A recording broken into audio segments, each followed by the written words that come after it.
강연을 하는 겁니다.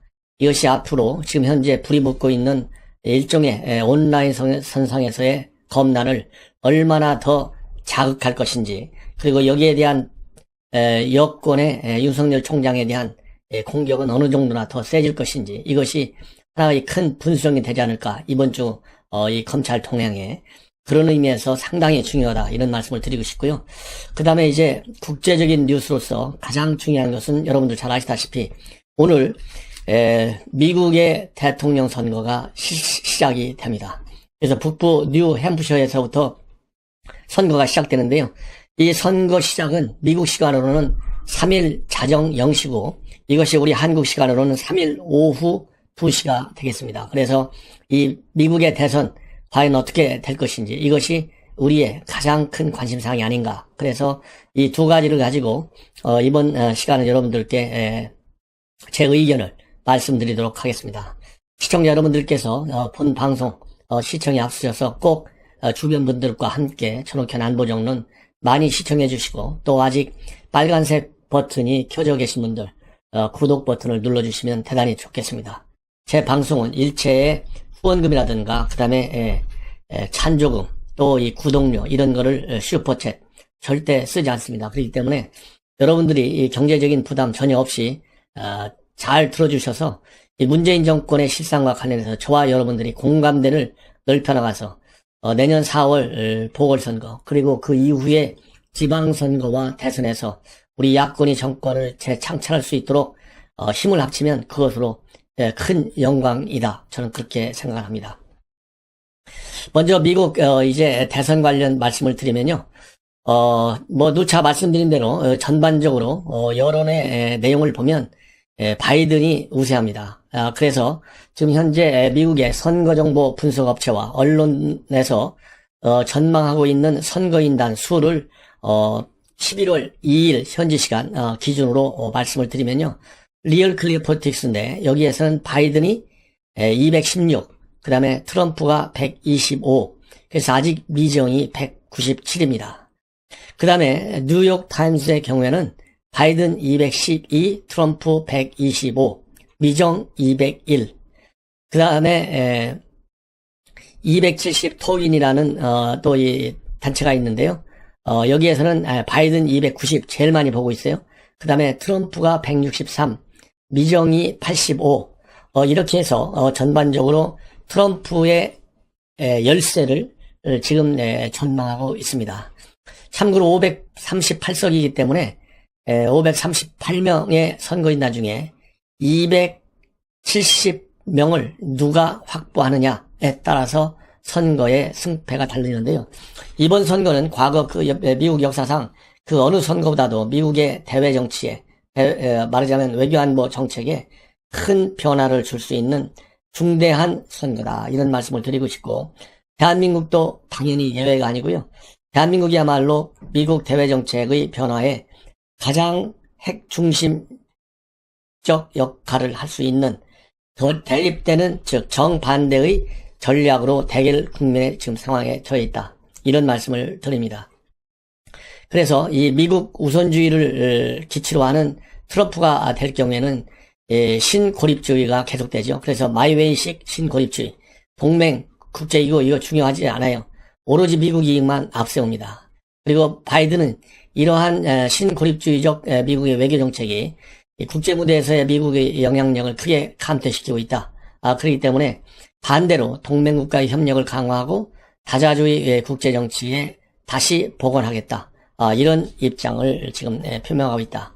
따라서 우리 한반도 문제 관련해서는 김정은과의 대화, 트럼프식 탑다운이냐 아니면 바이든식 바텀업 형식이냐, 이렇게 갈리는데요. 어쨌든 둘 다 대화 그 자체를 배제하지는 않고 있기 때문에 어느 정도 긴장을 완화시킬 수 있는, 즉 군사력에 의지하지 않은 채로 긴장을 완화시킬 수 있는 채널을 유지하는 점에서는 공통점이 있지만은 워낙 전략이 극단적으로 다르고, 특히 지금 김정은 입장에서는 굉장히 체제 위기적 요소가 억압돼 있다, 이런 저는 생각을 하고 있습니다. 그렇기 때문에 언제 김정은이의 벼랑 끝 전략에 의해서 한반도의 긴장이 2017년도 수준으로 폭발될 가능성도 배제할 수 없다, 이런 말씀을 드립니다. 그래서 지금 현재 또 이 앞에서 말씀드린 대로 선거인단 수 확보에서는 그렇게 예상을 하고 있는데요. 지금 현재 어쨌든지 간에 가장 중요한 것이 경합 6개주예요. 선벨트와 러스트벨트, 즉 북동부 지역의 공업지대, 즉 그 중에서도 20명의 선거인단이 걸려있는 펜실베니아에서 승리를 하는 후보의 선거 당선 가능성이 커지고 있다. 이렇게 전문가들이 보고 있어요. 그래서 펜실베니아, 미시간, 위스콘신, 그 다음에 선벨트 지역에서는 플로리다, 노스캐롤라이나, 애리조나 이렇게 달려있는데 전반적으로 지금 현재 바이든의 우세가 점쳐지고 있고요. 심지어 플로리다에서도 바이든이 1.4% 정도 앞서고 있다. 이렇게 예측을 하고 있습니다. 다만 ABC 방송과 워싱턴 포스트 여론조사에서는 트럼프가 플로리다에서 2% 정도 앞서고 있다. 이런 또 보도도 나오기 때문에 상당히 박빙 현상이 벌어지고 있다. 이렇게 보는데요. 지금 이제 문제는 뭐냐면 우편 투표가 굉장히 큰 영향력을 행사할 것이다. 이렇게 지금 알려지고 있습니다. 그래서 이 우편 투표의 결과에 대해서 지금 많은 이 분석들이 나오고 있는데요. 왜 그러냐면 지금 현재 우편 투표가 무려 지금 43%나 되고 있어요. 그래서 이 우편 투표 결과가 이제 판세를 가름해줄 가능성이 상당히 크다. 이런 지금 전망이 시종일관 계속되고 있다. 왜냐하면 이번의 경우에는 과거와 달리 이 코로나 바이러스 때문에 우편 투표를 선호하는 것 경향이 가장 강해졌고요. 그 다음에 미국 이번 유권자들의 선거 전망을 해보면 우편 투표한 사람의 48%는 민주당을, 그리고 26%는 공화당을 지지하고 있기 때문에 이 우편 투표에 대한 트럼프 대통령의 불만, 불복 서는 가능성이 그 어느 때보다도 크다. 이렇게 알려지고 있어요. 그래서 현재 미국인의 약 6천만 명이 우편 투표를 한 것으로 지금 알려지고 있는데요. 이것은 지난 선거 대비 약 5배 정도나 늘어났다. 지난 선거 때는 1350만 표였거든요. 그렇기 때문에 여기에 대해서 굉장히 관심을 많이 받고 있어서 지금 현재 미국 내에서는 만일에 대비한 여러 대비태세를 갖고 있고 오히려 이 폭동이 일어날 가능성까지도 예측하는 그런 전문가와 기관이 있다. 이런 말씀을 드립니다. 자, 그러면 여론 이 수치에서는요. 앞에서 말씀드린 대로 바이든의 우세가 점쳐지고 있지만은 이 구글 트렌드, 요즘은 AI 시대를 맞이해서 이 구글 트렌드 굉장히 중요한 이 예측에 쓰는 툴이 되고 있는데요. 지난 16년 때 구글 트렌드는 딱 맞췄어요. 여론조사는 못 맞췄지만. 그런데 이번에 지금 구글 트렌드를 보면 4년 전에 승리를 맞췄던 대로 이번에서도 구글 트렌드가 압도적으로 지금 트럼프가 앞서 있다. 이런 말씀을 드립니다. 그래서 구글 트렌드는 12개월 단위, 3개월 단위, 1개월 단위로 쭉 조사를 해봤는데 어느 기준으로 하든 간에 지금 검색 빈도수가 트럼프 대통령이 1년 기준으로 하면 4배나 더 높다. 이렇게 되어 있어요. 그래서 트럼프에 대한 평균 관심도가 35대 바이든은 8 이렇게 되어 있고 3개월 기준으로 하면 트럼프 20, 바이든 8 1개월 기준으로 해도 트럼프 19, 바이든 11 이런 식으로 해서 또 상반되는 결과가 나오고 있다. 이런 말씀을 드립니다. 자, 이제부터는 나머지 시간에는 오늘 이제 윤석열 총장이 진천을 방문해서 부장검사, 초임 부장검사 30명을 대상으로 해서 강연을 하고 또 만찬을 할 예정으로 있다고 합니다. 그래서 대검에서는 지난번 대전에 갔을 때와 마찬가지로 통상적인 연수 특강 계획의 일환일 뿐이다. 그래서 정치적인 해석에 대해서 상당히 말하자면 선을 긋고 있지만은요. 실질적으로 그거는 아무리 대검에서 정치적 의미 없는 거야. 그냥 교육에 불과해. 이렇게 얘기한다 하더라도 특강 내용이 뭐냐에 따라서 그러니까 특강이 지금 현재 지금 검찰의 수사의 동향, 그다음에 추미애의 반발 동향 이런 것들이 어우러져 가지고 정치적인 메시지로 우리 국민들에게 다가오지 않습니까? 그런 것처럼 윤석열 총장은 신임 부장들한테 지난번에 신임 검사들한테 얘기했을 때처럼 독재 전체주의, 민주주의 허울을 쓴 이런 용어를 통했지 않습니까? 그런 것처럼 이 직무 강연에 불과하다 이렇게 폄하한다 하더라도 아무리 어쨌든 간에 그거를 해석할 때는 현 정치 국면과 직접적으로 대입돼서 해석을 할 수밖에 없어요. 왜? 지금 윤석열을 찍어내는 그런 작전으로 일관하지 않습니까? 그리고 지금 현재 정국이라고 하는 것이, 현재의 정국, 또 내년 선거, 내후년 선거 정국이라고 하는 것이 윤 총장 쫓기다. 여기에 매달려 있는 것이고, 그 수단이 전부 검찰의 수사 관련이에요. 그렇기 때문에 검찰 수사 관련이니까 오늘 특강 내용이 당연히 검찰이 뭡니까? 수사하는 데 아니에요? 수사 기소. 그러니까 그 내용하고 다 연계될 수밖에 없어서 우리가 이목을 집중할 수밖에 없는 그런 국면이다. 더군다나 지금 현재 최근의 여론조사 결과를 보면, 어제 나왔던 걸 보면 지금 현재 이낙연 21.6, 이재명 22.8, 그 다음에 윤석열 17.1. 그래서 지난번 국감 발언 이후로 대폭적으로 상승하고 있어요. 급등하고 있어요. 지지율이. 이래서 이제 확연한 삼강구도로 들어섰기 때문에 어쨌든 간에 이번 말 한마디 한마디가 상당한 파장을 몰고 올 가능성이 크다. 그리고 지금 현재 일각에서는 그래서 이 정도가 되면 이제는 대권 조조는 숙명일 수밖에 없다. 이래서 지금 검찰 내부가 상당히 뒤숭숭하게 지금 술렁이고 있다. 이런 보도가 나오고 있고요. 그리고 여권에 오히려 윤 총장의 몸값을 상당히 올려줬다. 이렇게 지금 평가들이 나오고 있습니다. 그래서 이렇게 여권에서 몸값을 스스로 올려주고 있는데, 이러다 보면 결국은 경계 수위가 높아진다면 이제 식물총장 축출 공작 이런 것을 벗어나서 더 망신주기식 수사와 그리고 추미애의 공세가 이어질 수 있다. 그래서 그 망신의 한 수단이 바로 징계의에 회복해가지고 직무를 배제시키는, 직무정지를 시키는 것이 있을 수가 있고, 지금 서울중앙지검에서 윤석열 장모 이런 거와 관련해서 윤석열 가족과 관련된 수사가 진행 중에 있는데요. 그야말로 윤석열 자가에 대한 압수수색을 전격적으로 실시해가지고 망신을 주는 이런 것도 지금, 이런 그림도 지금 언론에서는 그리고 있어요. 이런 거는 우리 시청자 여러분들께서 참고로 아셔야 되겠다. 이렇게 그래서 윤석열 총장이 몰리다 보니까요. 문화일보 창간 29주년 여론조사 내용을 보면 총장 임기는 어쨌든지 간에 무조건 보장해야 된다. 이것이 58%로 압도적으로 높습니다. 사퇴해야 한다는 의견은요. 33.8밖에 안 됩니다. 그래서 이 조사를 단행한 기관은 엠브레인 퍼블릭에서 나온 결과라는 것을 여러분들께 말씀을 드립니다. 그리고 이번에 지금 이제 사실상 온라인 검난이 이루어지고 있다. 이것이 이제 저의 해석인데요. 무려 그 숫자 데이터화 시켰는데, 조선일보에서 데이터화 시켰습니다. 엄청난 폭발적 반란이다. 이렇게 봅니다. 왜냐면 지금 그동안에 지금 여권에서는 그거 2,100밖에 안 되는데, 검사 수가 300명, 그거 가지고 우리 전혀 놀라지 않아.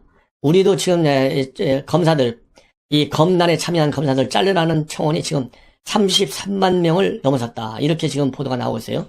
방금 오늘 아침 보도를 보면 이렇게 해서 지금 위안을 삼기도 하고, 혹으로는 부글부글 끓기도 하지만 참고 있고, 아니면 의미를 말하자면 폄하시키고 있어요. 그렇지만은 지금 조선일보 보도를 보면 그렇지가 않다. 이렇게 말씀을 드리는데요. 지금 현재 검찰, 그 다음에 수사관, 이렇게 검찰 내부의 사무직 이런 것들 전부 다 합치면 1만 명에 달한다고 합니다.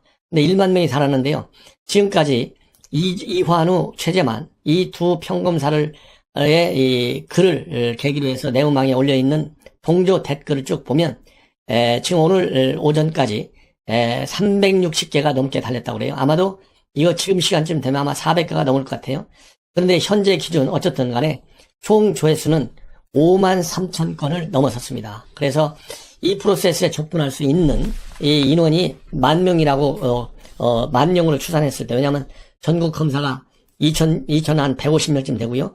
거기에 수사관 있죠, 사무관 있죠, 이런 걸 다 합치면 1만 명 정도 되는데 5만 3천 건이면 1인당 5번 걸로 이렇게 클릭한 거지 않습니까? 접속한 거잖아요. 이 정도가 되면 과연 이 추미애에 대한 불만, 이제는요 식물총장이 아니라 축출총장이 아니고 축출해야 될, 식물로 만들어야 될 대상은 추미애다. 이렇게 역설적으로 해석할 수밖에 없어요. 자, 참고적으로 이제 어느 정도로 지금 불만이 많냐? 10월 30일 내는 검사 230여 명이 지휘감찰권 남용 반대 댓글을 올리니까 황희석이는 200명도 좋다. 검사들 많이 필요 없다. 잘라라. 이렇게 나와가 있어요. 31일 날 그러니까 추 장관이 불편한 진실은 계속 이어져야 된다. 이 정도일 줄 몰랐다. 끝까지 밀어붙이겠다. 이렇게 올렸거든요. 페북에. 그러니까 황희석이가 또 딱 튀어나옵니다. 검사 사표 수리 청청원 링크. 여러분은 어떻게 하겠는가. 그러니까 11월 1일 날 이제 조국이 또 튀어나와요. 검사들 이명박 김항의 무혐의 처분에는 왜 침묵했냐. 왜 선택적으로 반발하냐. 이렇게 나오니까 일선 검사들 누구 조라고 그만두냐. 과거 사건으로 추 폭주를 합리하지 말라. 이렇게 돼 있는데 지금 검날의 특징은 본래 이제 평검사에서부터 시작됐는데 지금은 고참 검사들까지 전부 다 참여하고 있다. 계급 이하를 떠나서 지금 이 정도로 상당히 심각한 지경이고요. 심지어 동부지검에 있는 추미애 한양대학교 후배입니다. 그리고 추미애 아들 건과 관련해서 장교 이 수사한 사람이 바로 이 검사인데요. 이 검사의 이름이 조선일보에 나왔어요. 국양근 검사. 현재와 같이 의도를 갖고 정치가 검찰을 덮어버리는 상황은 우리 사법 역사에 나쁜 선례를 남길 것이 분명하므로 나도 커밍아웃 하겠다. 이렇게 지금 나오고 있고요. 그 다음에 이제 고참 검사들의 경우 이 반응이 오늘 새롭게 나온 걸 두어 개만 소개해드리면 정의 편에 선다는 커밍아웃. 대부분 검사는 정의 편에 서 있다. 나도 커밍아웃하겠다. 그 다음에 박규은 서울고검검사. 선배 축에 속하는 검사 입장에서 후배 검사들에게 부끄럽고 참담하다. 그 다음에 조국 수사를 했던 송경호 여주시청장, 고영군 대구지검 반부패부장도 깊이 공감하고 동의한다. 그 다음에 윤원기 대검 연구관, 정치권이나 언론에서 검사들의 진심 어린 호소를 개혁에 대한 반발로 몰아가주길 바란다. 몰아가지 말아주길 바란다. 이 정도로 지금 현재 계급과 관계없이 그리고 자기 직무와 관계없이 이렇게 사사로운 인연과 관계없이 지금 일제히 추 장관을 비판하는 이런 반박이 지금 대대적으로 불이 붙어 있고요. 이러다 보니까 유인태 전 국회 사무총장까지도 방송을 통해서 평검사가 좀 비판했다고 해서 장관이 SNS에 글을 올리는 것은 경박한 짓이다 이렇게 돼 있어요. 경박한 짓이다. 그리고 SNS 중독자들은 시간 분초를 다투고 국가 원수 중에서는 이걸 좋아하는 건 트럼프밖에 없지 않느냐. 책임 있는 자리에 있는 사람들은 제발 SNS 활동을 중단했으면 좋겠다. 그리고 충분히 수기해서 올리는 SNS라면 모르지만은 추 장관 같이 바로바로 올리는 이런 SNS는 문제가 심각하다. 요렇게 비판하고 있고 심지어 이 유인태 전 정무수석의 경우에는요. 이 당원 이 바꾸는 거 이거 손바닥 뒤집죠 하는 거 정말 명분도 없는 처사다. 작금의 정치 세태가 명분을 앞세우기보다는 탐욕스러워지는 것 같다. 요렇게 지금 혹평을 하고 있습니다. 이 정도가 되면 사실 정권이 문을 내려야 되는데 어떻게 되는 건지 지난 4.15 총선 참 이해할 수 없죠. 그래서 내년 선거가 또 걱정이 되는데 우리 시청자 여러분들 앞장서서 정신 바짝 차리고 투표를 해야 되겠습니다. 그래서 이번 이 당원 투표 관련해서 지금 현재 26.3%밖에 되지 않기 때문에 3분의 1이 못 미치기 때문에 효력에 관한 논란이 계속 제기되고 있어요. 그런데 문재인 대통령 단 한마디 말이 없습니다. 그래서 조선일보 오늘 사설 굉장히 중요합니다. 불출마 당원 만든 문 또 뒤로 숨어 부끄러움은 아는가. 이게 대한민국 대통령 맞습니까? 그래서 여러분들 울분을 달랠 수 있도록 제가 사설을 전부 읽어드리겠습니다. 절대 건너뛰지 마시고 꼭 들어주셔서 우리가 반드시 이론으로 무장해서 이거를 전파해야 되겠어요. 제가 한번 읽어드리겠습니다. 이거 길지 않습니다. 한 3분 정도. 3분도 안 걸릴 것 같아요. 민주당이 어제 전당원 투표 실시 결과 당원들의 86%가 공천에 찬성했다며 내년 4월 서울시장, 부산시장 보궐선거에 민주당 후보를 공천하겠다고 했다. 그러면서 압도적 찬성률은 보궐선거에 공천해야 한다는 전당원 의지라고 했다. 투표의 전체 3분의 1이 안 되는 26% 당원만 참여했는데 이걸 두고 압도적 찬성이라고 한다. 옳지 않은 일을 하면서 당원을 앞세워 이용하는 것이다. 이거 제가 그동안에 논평해 드린 거하고 맥락이 똑같다. 이런 말씀을 다시 한번 또 드립니다. 민주당 당원은 당 소속 선출직 공직자의 중대한 잘못으로 재보궐선거를 실시하게 된 경우 해당 선거구의 후보자를 추천하지 않는다고 되어 있다. 이는 정당이 국민에게 하는 가장 기본적인 약속이다. 이번 보궐선거는 민주당 소속 박원순, 오거돈 전 시장의 성범죄 때문에 치러지는 것이다. 당원되려면 민주당은 내년 서울, 부산시장 보궐선거에 후보를 낼 수 없다. 하지만 하나마나한 당원 투표를 빌미로 당을 고쳐 후보를 내기로 한 것이다. 잘못이 있으면 공천하지 않는다는 당헌은 문재인 대통령이 당 대표 시절인 2015년 당 혁신위원회를 통해 만들어 정치개혁이라며 국민 앞에 내놓은 것이다. 문 대통령은 당시 정치발전의 출발점이라고 자랑했다. 혁신안이 부결되면 대표직에서 물러나겠다고도 했다. 보궐선거 무공천 약속은 문 대통령이 대표직까지 걸면서 관철시킨 당헌인 것이다. 그런데 정작 이 당헌을 처음 적용할 상황이 닥치자 민주당은 없던 일로 하겠다고 한다. 보궐선거 무공천 약속이 정치발전을 출발점이라고 했으니 그 본목은 무엇의 출발점인가? 문 대통령은 당헌을 만든 그의 경남 고성군수 군수 재선거 유세에서 새누리당 전임 군수 선거법 위반으로 당선 무효가 치르는 선거이니 새누리당이 책임져야 한다. 후보를 내지 말아야 한다고 했다. 10수억이 넘는 재선거 예산은 고성 군민이 다 부담하는 것이다. 새누리당이 책임져야 한다고도 했다. 민주당 시장들이 성폭력으로 치러지는 선거이니 민주당이 책임져야 하지 않나. 여기에 들어가는 838억 원의 국민 세금도 민주당이 책임져야 한다. 문 대통령은 자신이 정치개혁이라며 했던 대국민 약속을 민주당이 뒤집는 과정을 지켜보면서 아무 말도 않고 있다. 자신이 대표직까지 걸어가며 만든 당헌이 쓰레기통에 들어가는데도 입장 표명이 없다. 청와대 측은 당에서 하는 것에 대해 청와대가 입장이 있을 수 없다고 한다. 거짓말이다. 문 대통령의 동의, 지지 없이 민주당이 이런 일을 할 수 없다는 것은 상식이다. 문 대통령의 이런 모습은 처음이 아니다. 살아있는 권력에 엄정하라고 했지만 정작 청와대의 불법 비리를 수사한 검사들은 모조리 좌천됐다. 언론 장악가 없다고 했지만 공영방송 등 대다수 언론이 정권의 응원단이 돼 있다. 페미니스트 대통령을 자처했지만 박원순 전 시장의 성추행에 대해서 침묵했다. 문 대통령 친구를 울산시장 만들기 위해 청와대가 나서 선거 공작을 벌였는데 정작 문 대통령의 행진이 계속되고 있습니다. 자, 이 300명이 넘는 검사들이 이 이른바 사이버 연판장에 사인한 것으로 확인됐습니다. 그 가운데는 추미애 장관 아들의 이 군 휴가 특혜 의혹을 수사했던 평검사도 포함된 것으로 확인됐습니다. 자, 추미애 아들 수사팀의 막내 검사인데요. 추미애 장관의 한양대 법대 후배라고 합니다. 자, 실제 눈앞에서 벌어진 추미애 아들 수사를 직접 지켜봤기 때문에 그 안에서 무슨 일이 벌어졌는지를 알고 있는 사람입니다. 30대라고 합니다. 30대 A 검사. 추미애 아들 수사팀의 막내입니다.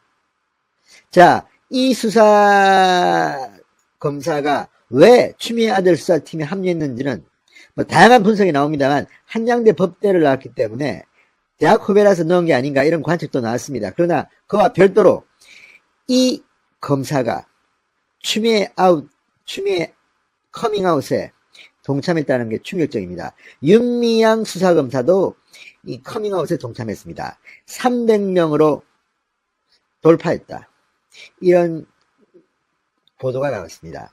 자, 이제 보물 같은 이 검사들의 집단 행동, 추미애 장관이 어떻게 답할지 궁금합니다. 진성호의 융단 폭격 시작합니다.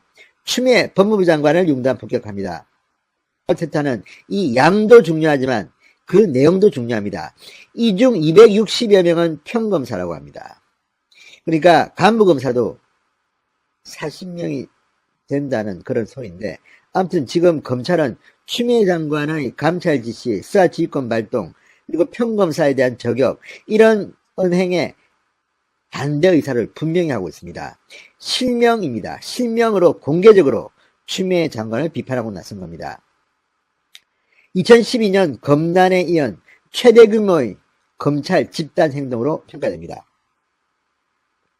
자, 추미애 장관 아들 서모 씨, 군휴가 특혜 의혹을 쌓였던 수사팀이 있었습니다. 거기에 막내 검사, 30대인 A 검사가 이 커밍아웃에 동참했습니다. 자, A 검사는 최재만 춘천지검 검사가 검찰 내부망 이 프로스에 올린 글에 현재와 같이 의도를 가지고 정치가 이 검찰을 덮어버리는 상황은 우리 사법 역사에 나쁜 선례를 남긴 것이 분명하다고 생각한다. 그러면서 저도 커밍아웃 하겠다고 댓글을 남겼습니다. 자, 이어서 추미애 장관이 자신을 비판한 검사의 실명을 조국 전 장관과 함께 공개하며 좌표를 찍은 것에 대해서는 이렇게 말했습니다. 두 눈을 의심케 하는 게시글이다. 한 번도 경험해보지 못했던 깊은 회의감과 절망감을 안겨준다. 그러면서 이 A 검사는 그 어떤 비판도 절대 용납하지 않겠다는 강한 개혁 물음표 의지만큼은 무섭도록 생생하게 전달된다. 2020년 대한민국에서 이런 광경을 보아야 하는 현실이 비참하고 참담하다. 힘내십시오 선배님이라고 썼습니다. 자, 이 A 검사, 추미애 장관 아들 수사팀의 막내 검사인 30대의 A 검사는 이처럼 추미애 장관에 대해서 구구절절 아픈 비판을 했습니다. 아픈 비판, 두 눈을 의심케 하는 게시글이다. 한 번도 경험해보지 못한 깊은 회의감과 절망감을 안겨준다. 그 어떤 비판도 절대 용납하지 않겠다는 정말 구구절절이 추미애 장관에 대한 분노가 담겨져 있습니다. 자, 그런데 이 A 검사는 추미애 장관의 한양대법대 후배라고 합니다. 추미애 아들의 군휴가 특혜 의혹 수사에서 지원 장교를 조사하고 진술을 받는 역할을 했다고 합니다. 수사 당시 서 씨와 해당 지원 장교의 진술이 엇갈렸지만 서울 동부지검 수사팀은 추미애 아들 손을 들어줬습니다. 이 과정을 다 지켜본 사람입니다. 이런 사람이 추미애 장관에 대해서 이렇게 강한 비판을 한 이유를 저희들은 미뤄 짐작할 수 있을 것 같습니다. 자, 앞서 추미애 장관은 지난달 29일 자신을 비판했던 이환우 제주지검 검사 관련 링크를 페이스북에 올리며 이렇게 커밍아웃 해주시면 개혁만이 답이라고 공개 비판했고 조국 전 장관도 공개 비판했습니다. 전 현직 법무부 장관이 한 평검사를 향해서 공세를 퍼부은 것입니다. 이걸 보고 추미애 장관과 가까운 사이였던 천정배 전 법무부 장관의 사위 최재만 검사가 장관님의 SNS 게시글에 대하여라는 제목의 글을 내부방에 올려 추 장관을 비판했고 지금 현직 검사들은 이 최재만 검사의 글에 커밍아웃 한다면서 댓글을 달기 시작했는데 60개, 100개, 160개, 200개, 230개 하다가 지금 300개를 넘었다고 중앙일보가 확인됐다고 보도했습니다. 300여 명의 검사들이 댓글을 달며 지금 응원하고 동참하고 있습니다. 추미애 장관 어떻게 나올까요? 자, 지금 300명이 넘는 검사들이 이 검찰 내부망에 게시된 최 검사의 글에 공감한다는 댓글을 달았습니다. 이 추 장관 아들 휴가 미복귀 의혹을 수사했던 A 검사도 물론이지만 윤미향 의원의 정의기억연대 후원금 횡령 혐의를 수사한 검사도 이렇게 썼습니다. 깊이 공감하고 동의한다.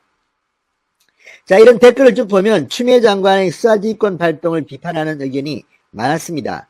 비부장 검사는 수사권을 함부로 행사하면 개혁의 대상이 되듯이 감찰권을 함부로 행사하면 개혁의 대상이다.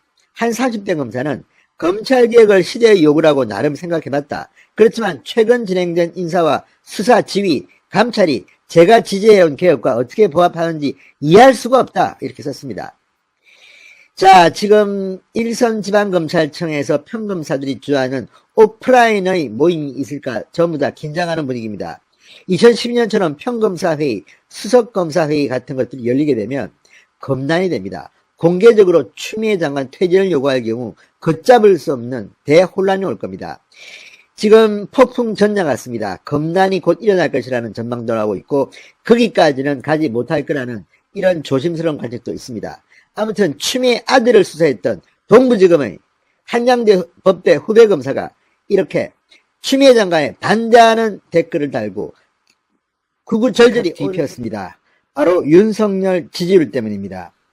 자, 어제 리얼미터는 이 대권주자들의 지지율을 보도했습니다. 그중 윤석열 검찰총장은 3위, 그러니까 17.2%를 기록했습니다. 한 달 전에 비해서 6.7%포인트나 급상승했습니다.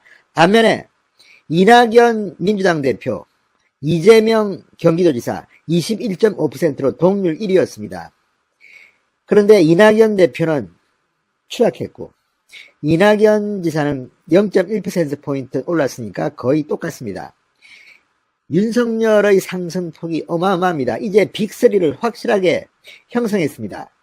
윤석열 총장의 17.2%. 이게 그런데 조작된 수치라는 주장이 나왔습니다.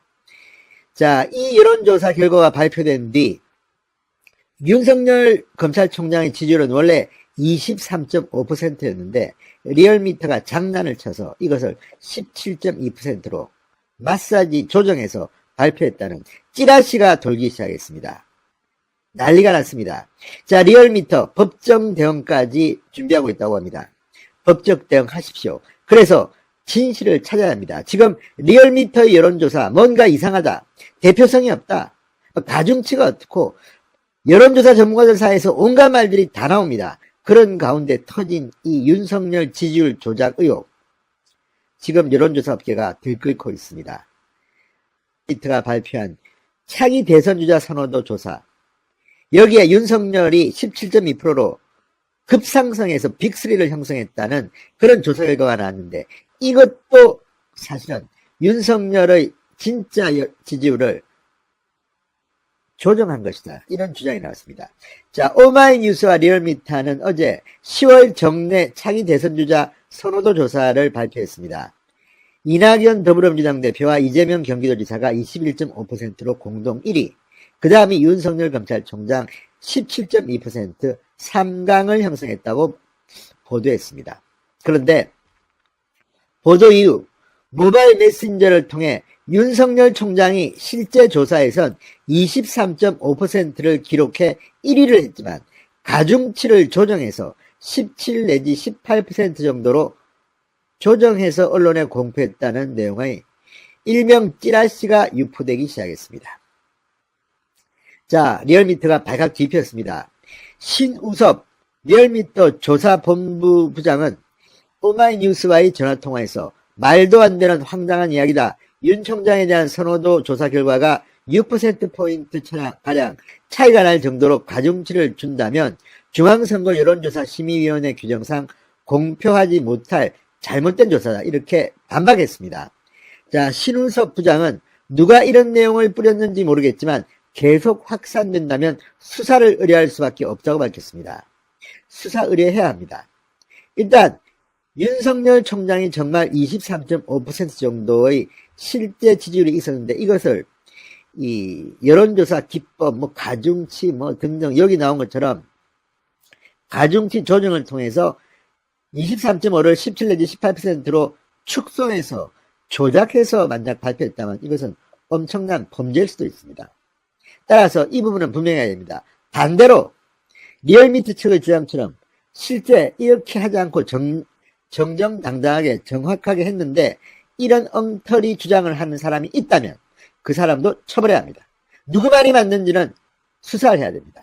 지금 대한민국의 여론조사의 신뢰도가 상당히 많이 땅바닥에 떨어졌다는 비판이 나옵니다. 실제로 여론조사 전문가들끼리 지금 이런 신뢰도 논쟁이 한창입니다. 무선전화, 유선전화, 가중치, 국민들은 혼란스럽습니다. 지금 발표되고 있는 한국갤럽이나 리얼미터의 조사가 과연 맞는가?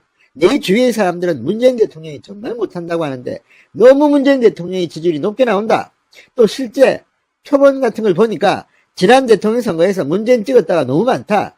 이거 제대로 된 대표성이 있는 여론조사인가? 이런 의문들이 줄에 줄을 잇고 있습니다.